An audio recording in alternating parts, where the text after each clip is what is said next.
My name is Kayla Capitan. I am from Palmetto Scholars Academy, the North Charleston community.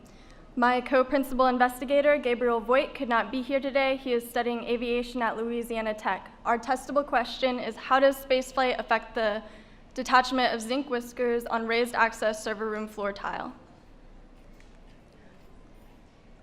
Zinc whiskers are minuscule hair-like protrusions that can form from zinc galvanized or electroplated surfaces. They're around 2 microns in width and can grow several millimeters in length. The cause of whisker growth is unknown, but several theories exist.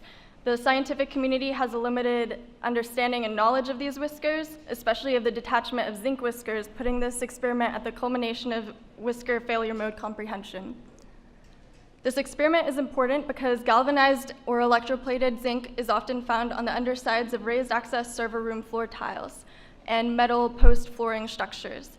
Zinc whiskers are disturbed by maintenance. Should they become airborne, they could cause electronic failures. These zinc whiskers are conductive, and when they become airborne, they'll land on electronic components, causing electrical shorts. Noted electronics failures include apnea monitors, detectors at nuclear power stations, computer servers, components in missiles, rails, and more recently, servers and server rooms with zinc whisker floor tiles. Our hypothesis is that if a zinc whisker floor tile sample undergoes the rigors of spaceflight, a significant number of zinc whiskers will detach from the sample. Our experimental sample was donated to us by NASA Goddard Space Flight Center. It is a 2.5 by 1 centimeter zinc whisker raised access server room floor tile. This provides a unique perspective on whiskers, looking specifically into the detachment rate of zinc whiskers in spaceflight conditions. For pre-flight sample analysis, we used a Celestron digital microscope imager at 4 times zoom, angled light from the side in order to see whiskers the best, and used systematic photography to understand the sample's geography. We took about 130 pictures, and from these images, we stitched together an overview image, and were able to identify whiskers on the sample from those images. This is that overview image. We have 15 columns of images in this overview picture. For our pre-flight whisker assessment, we created a data table showing our columns, the images taken, and the number of whiskers found on that image. It's for columns 6 through 10, and finally column 11 through 15. Overall, we were able to identify 132 zinc whiskers. This is to kind of show you what a zinc whisker would look like versus another straight object. The first image at the top shows whiskers that are straight and with the light glinting off of it. The field of view is about 3.5 millimeters, and each whisker ranges from 0.8 to 1.2 millimeters in length.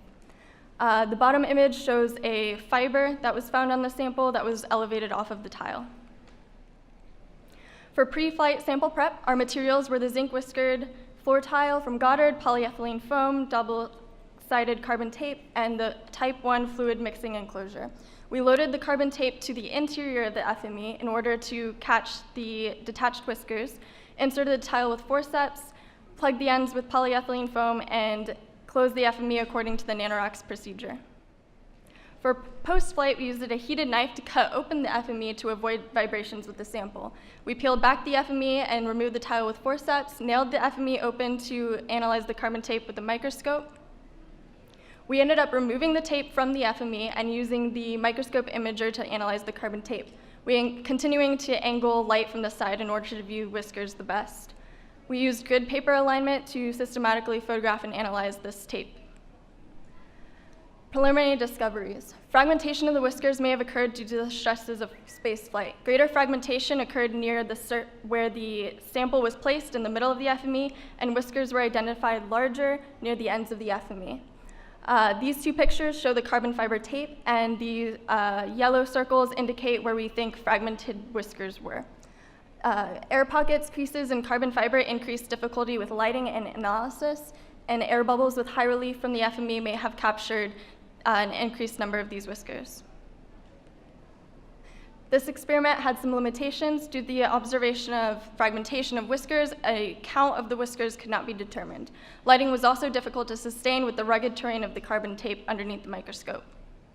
For future analysis, we would systematically stitch together the photographs for post-flight sample comparison, use a higher resolution microscope for a thorough analysis of the sample, use a scanning electron microscope for up-close photographs of zinc whiskers, and detail a write-up to the Goddard scientists to disseminate the results of our experiment. Thanks to the help of the Trident Amateur Radio Club, I had the privilege of speaking to Commander Shane Kimbrough via ham radios and asked about the first steps for the astronauts when they received the Mission 9 SSEP experiments. He said congratulations, and that the first step was to unpack the FMEs and to review the astronaut handling procedures. Here are my references.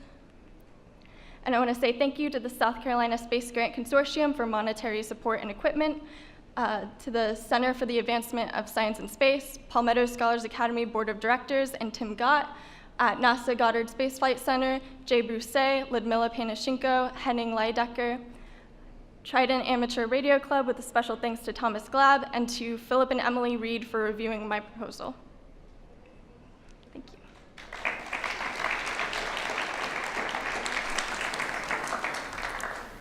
Do we have any questions?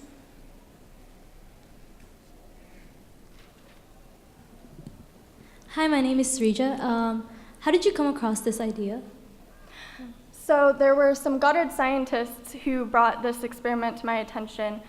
Because whiskers aren't well known, but they're such a problem, this was really important for them to have. They wanted other students to take on this experiment so that they could see the results, and this could become something that other scientists and researchers could come up with results for.